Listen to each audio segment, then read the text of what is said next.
Oke, kita langsung aja ya. Oke, teman motion gue udah di bisnis teman. Kebetulan nih beliau gue udah sama wah nih jabatannya tadi dulu ya.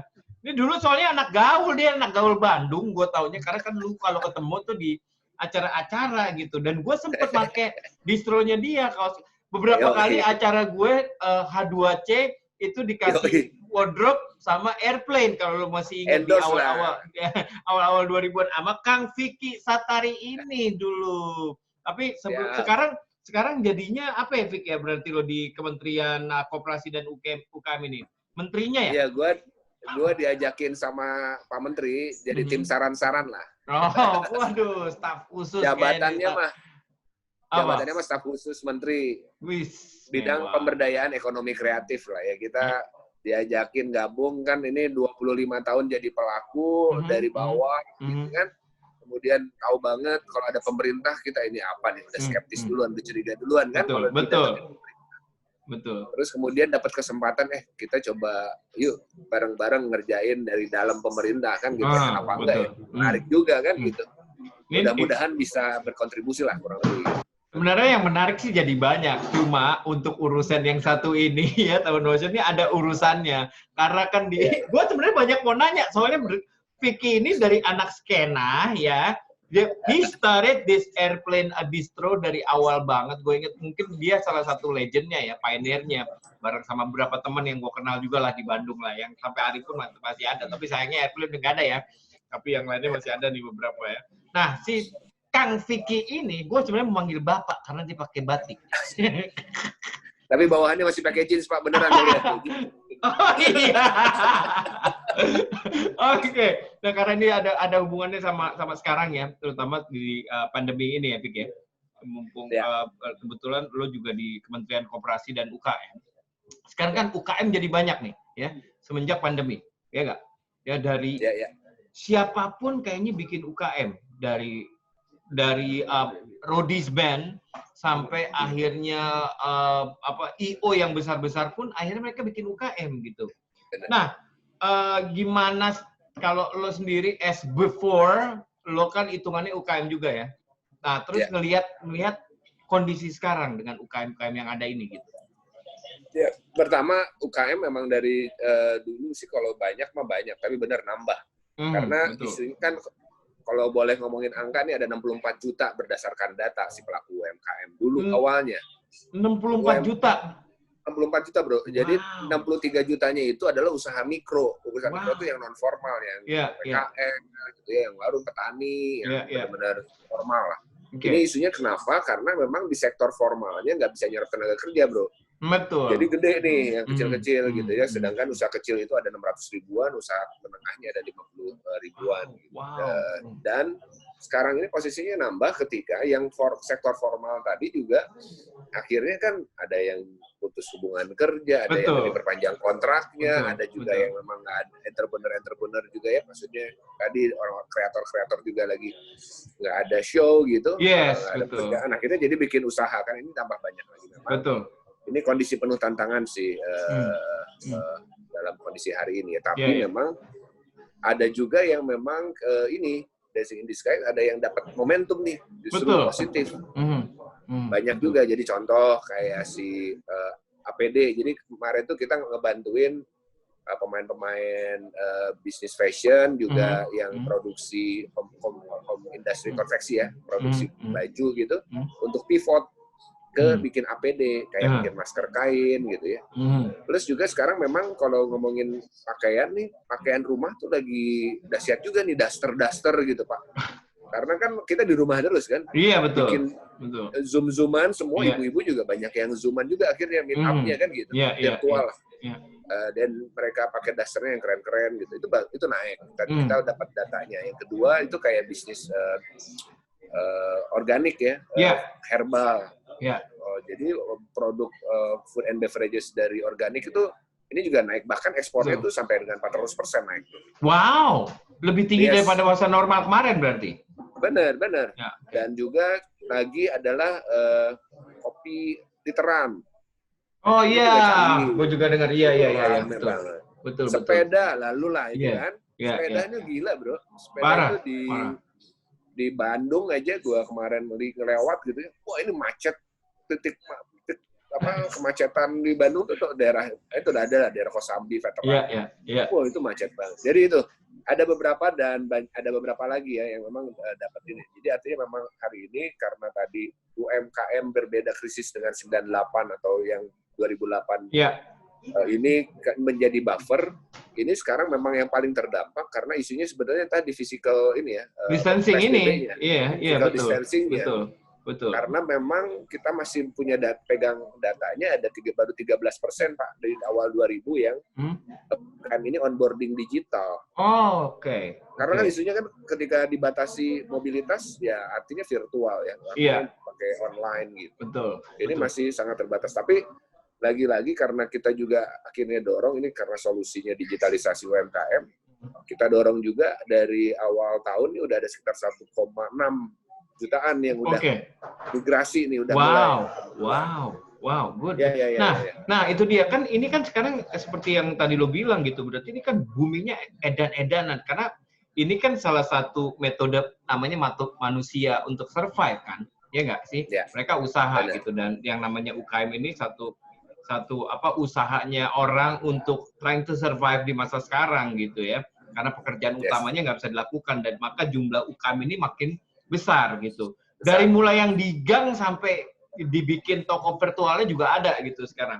Nah, sebenarnya kalau kebetulan kan lo ada di Kementerian Koperasi dan UKM ini, apakah memang government sekarang notice nggak sih hal ini dan ngelihat nggak? Terus kalau boleh tahu, apa sekarang jadinya government itu punya regulasi buat UKM?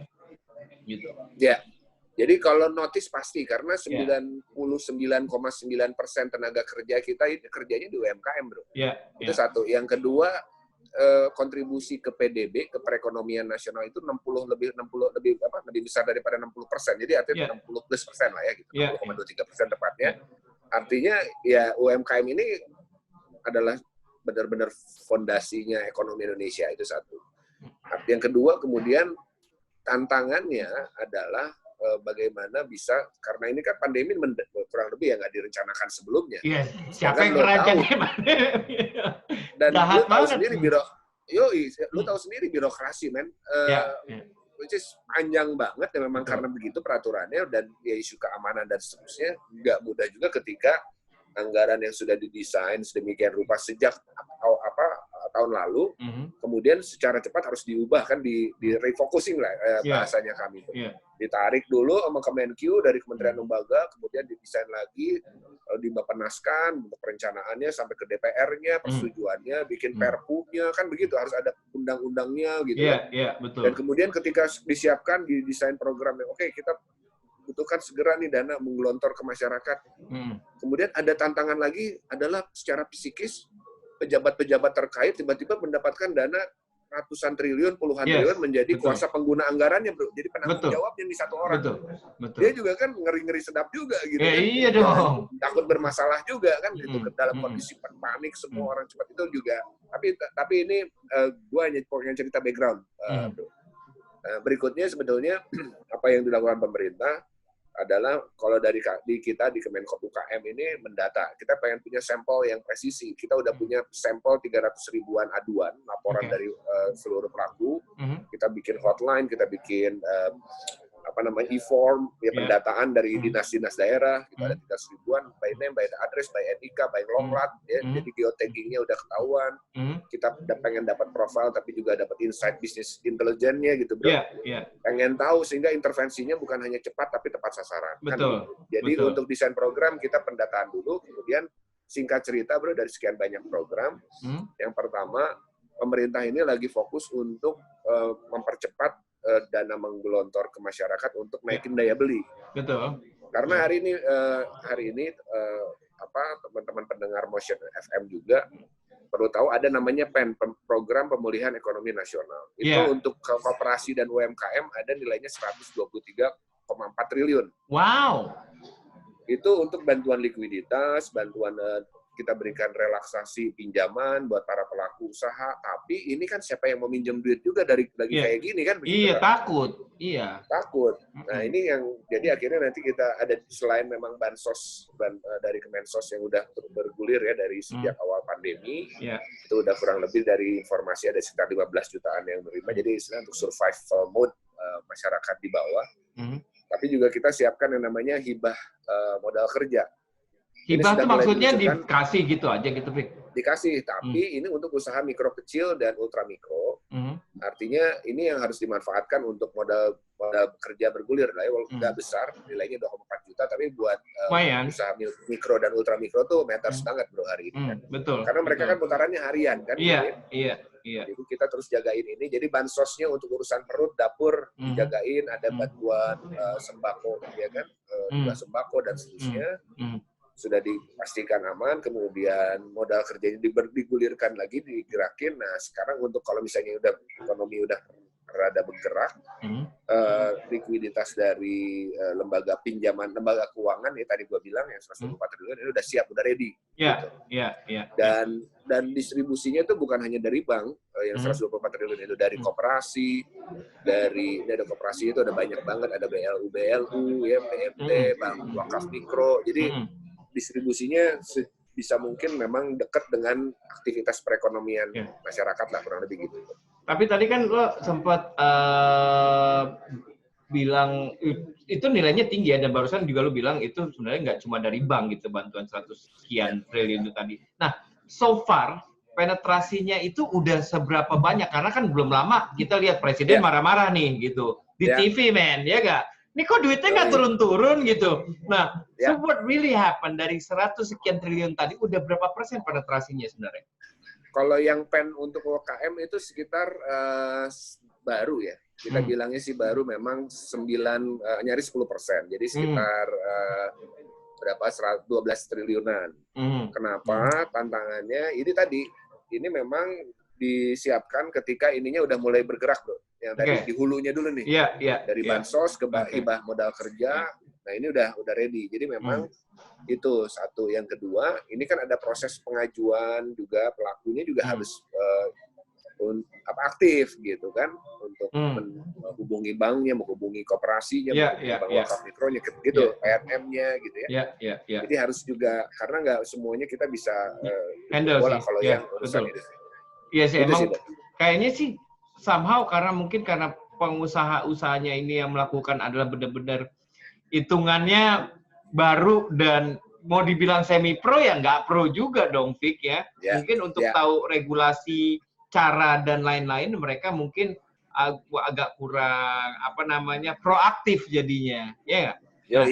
Nah, lo dulu sebelumnya lo adalah entrepreneur, hitungannya adalah pelaku UMKM juga gitu. Lo pasti merhatiin lah gitu what happen now with this UMKM, apalagi di saat pandemi ini. Sebenarnya kalau dari lo sendiri, kira-kira mereka tuh pasti kan beda waktu lo dulu lakukan dan yang sekarang nih, what happen now. Kira-kira menurut lo apa yang mereka harus lakuin nih biar UMKM ini lebih inovatif lah gitu. Mereka harus ngapain nih gitu? Benar. Jadi gua sih coba memang bayangin banget ya, karena kan distro itu salah satunya banyak industri kreatif di Bandung, Jogja, Jakarta juga lah banyak. Ini kan lahir karena krisis 98. Nah, iya benar. Iya kan? Nah, tapi karena ini berbeda. Jadi pertama mungkin kalau gua pikir kita harus cek lagi bisnis modelnya. Maksudnya masih relevan nggak gitu kan? Tapi untuk bisa bertahan, yang paling penting adalah proses bisnis dan efisiensi. Kita harus coret-coretin lagi deh, bener deh. Kan gitu. Sampai efisiensi dalam artian efisiensi apa nih, Fik, kira-kira? Semua dari mulai memang dari sisi proses produksi, dari mulai sampai dengan personil gitu. Mau nggak mau kita harus survive dulu gitu kan. Dan kita juga harus bicara dulu sama tim kita kan gitu. Kondisinya seperti ini dan seterusnya. Kemudian juga kita mengidentifikasi nih kebutuhan si pelanggan, karena berbeda kan. Dulu mungkin banyak hubungan kita interaktif langsung, direct gitu. Sekarang kan berbeda, perilaku berbeda gitu kan, kebiasaan berbeda. Jadi masih relevan nggak gitu kan? Benar. Gitu. Apakah kita perlu diversifikasi nggak, ada produk-produk yang secara khusus tadi seperti yang fashion ke masker gitu. Iya, iya. Turunannya tuh apa ya gitu kira-kira ya. Benar. Nah, jadi sebenarnya yang penting adalah harus lebih sederhana proses bisnisnya gitu ya. Harus terhubung dengan online, dengan digital gitu, bikin katalog online. Nah, ini juga salah satu yang kita lakukan adalah membantu UKM itu masuk ke digital, itu bukan hanya masuk ke e-commerce gitu. Iya. Tapi kita sekarang lagi ngedesain e-brochure untuk UMKM pakai PDF, bro. Maksudnya gimana? Jadi lu pakai sederhana. Nanti kita lagi trial nih di Smesco. Kita nanti mau sebarin tutorial di seluruh dinas daerah. Jadi lu punya usaha, lu tinggal bikin katalognya pakai PDF clickable. Jadi nanti klik, jadi bisa di-share pakai WhatsApp, pakai anything gitu. Terus juga kita bantu nanti beberapa billboard. Sekarang udah ada 25 billboard, ada QR code. Mereka bisa scan kalau mau ya. Dapat katalognya, bisa lihat, pilih produknya seperti lo ke platform-platform lah, online. Ya, yang sekarang ada lah ya. Ada gitu. Klik langsung masuk ke WhatsApp lo, langsung direct ke si UKM-nya. Oh, lebih enak. Iya, benar langsung. Ya. Iya. Karena kalau lu masuk ke e-commerce itu PR-nya betul. Ketika udah masuk PR berikutnya algoritma soalnya. Yoi, bro, kompetisi juga kan. Kompetisi, betul. Nah, ini menarik nih. Sebenarnya gue pengen ngobrol banyak banget ya. Gue nggak cuma pengen ngomongin ini sama lo, Vic. There's a lot of things. As lo juga orangnya juga gue pengen nanya sebenarnya. Kita mesti ngobrol lagi, Vic. Nah, gini, Vic. Ya, oke. Dari buat UKM sendiri mungkin yang baru mulai, yang butuh info, butuh konsultasi sama lo gini, atau apapun pertanyaan buat bertanya kepada Kementerian Koperasi dan UKM ini kemana, Vic? Ada hotline atau website?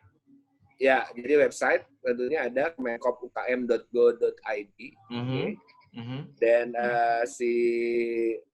please follow juga Kemenkopukm @kemenkopukm di semua media sosial. Itu semua update sekarang kita jagain. Ya, Kementerian Koperasi UKM juga harus kekinian kan gitu ya, Pak. Kemudian untuk call center itu office hour 1587.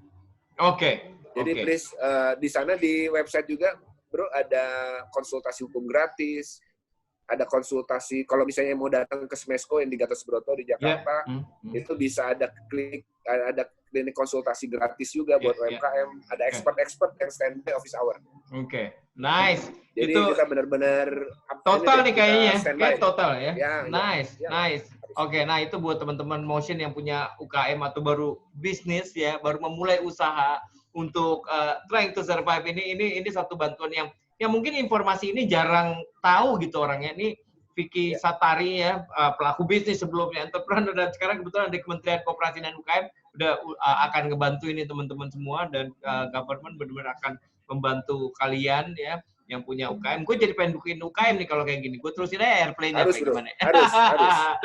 Lu banyak lah. Lu insight banyak, bro. Dari mulai hidup sehat, mulai sepedaan. Itu jadi bisnis, bro. Bisnis konten, bro. Ayo.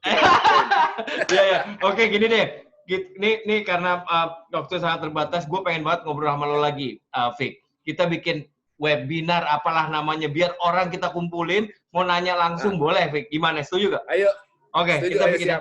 Oke. Kita obrolin ya, kita ketemuan, obrolin sama si John juga, oke? Gimana? Setuju ya? John, oke. Siap. Oke, Vicky, thank you ya, Vic ya. Thank you, bro. Thank you semua teman-teman. Thank you semua, dan sukses, oke. Bye. Thank you, bye.